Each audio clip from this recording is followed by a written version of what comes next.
What's good, y'all? We back with another video, and I'm about to show y'all the best path you could take in the Forsaken Hollows DLC. So you can start at 3 different entry points. One is the camp that I'm starting at, of course. The second will drop you on a boss, and the third is another camp. So if you follow this route, you should be able to hit all of the churches, reach level 13 to 15, gain the power, and hit the boss rush tower. But you gotta be quick though. What we're gonna do now is take this taxi over here to the church, and then we're gonna hit this field boss, and then hit the next church, because they basically right next to each other. So why do I usually get these churches on the first day immediately? Because there are 2 field bosses you can get right next to these churches. So why not have all of the flask, a few bosses, and I also try to get as many crystals out the way as I can. Don't wait till day 2 to crack the crystals. If you see them en route, go run to them and crack them. By day 2, you shouldn't be focused on anything but the remaining crystals and the boss rush tower, which is my favorite part of the DLC.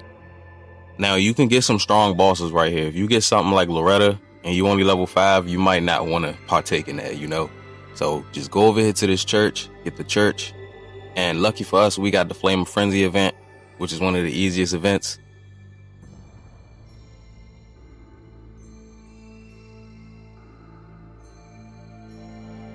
Remember what I said about the crystals.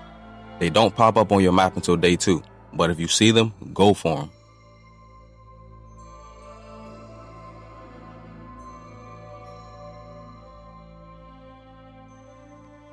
Now from here, we're going to hit what I'll just call the crystal boss or the middle field boss.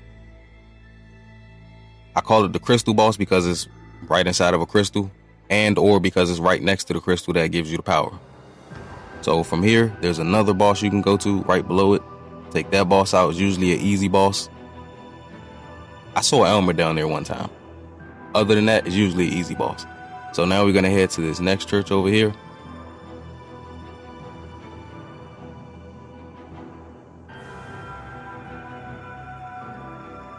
After the church, there's going to be another field boss up here. We got a Deathrite bird. Wilder decided not to go for it. He wanted to hit the camp and then go for the Ghost Flame Dragon. I think that's the name of it. Yeah, the Ghost Flame Dragon. So we hit the camp and then we hit the dragon. Clutch call Wilder. But I'm going to account for the Flame of Frenzy event we had. So I'm going to say you should be at least level 8 at this point. We're level 9, but we got the event. So you should be at least level 8 at this point.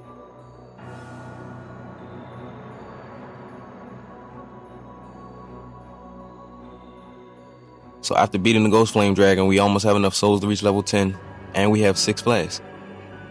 Now all we have to do is get the last crystal and head to the power and reach the boss rush tower. There should be 8 crystals on the map altogether, but you only need to break 4 of them to gain the power. So after you break all 4 of those crystals, you want to head to that purple giant crystal in the middle of the map. You want to separate. There's no need to group up just to gain the remaining crystals. So for example, we have 2 crystals left. So we separated to gain the remaining 2 crystals, and we met up at the power. There's one right here. You go for the down one. You go for the one down south, off up north. Now, depending where you end up due to the randomness of Nightreign, you might be able to take this bird right here, and it'll fly you right to the crystal.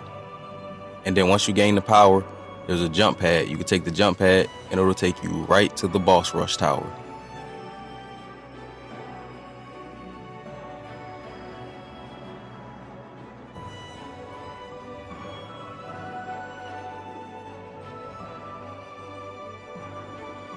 Now, the goal is to make it to the top of the tower, right? But we didn't make it to the top of the tower this run, unfortunately. But there's a second tower. So, in case the storm closes in on you like it did us, you can go to the teleporter and it'll take you right to the opposite side of the map, and you can go to the other boss rush tower.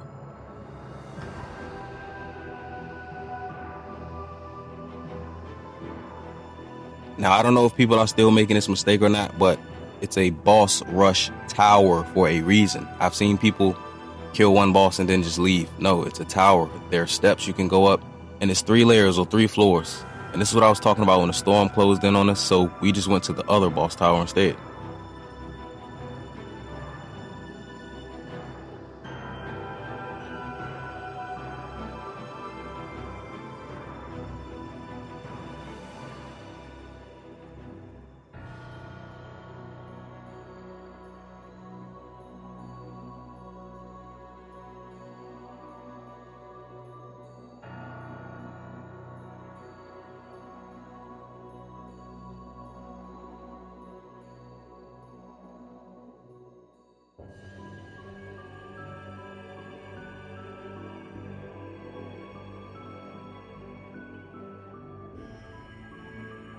So just in case the storm closes in while you're fighting the boss, you can make an emergency escape by jumping out of the tower. I followed Wilder, thinking he was going to show me something I didn't know since he was cooking this whole match, and he led me to a cliff, and I ended up losing my souls, so I didn't reach level 15. He was able to get his souls back, though. So my team was level 15. I wasn't. But technically, as you can see, this is a level 15 run with all the flasks and the power and the boss rush tower, so there you go. If you enjoyed the video, you already know what to do, and I'm going to catch you on the next one.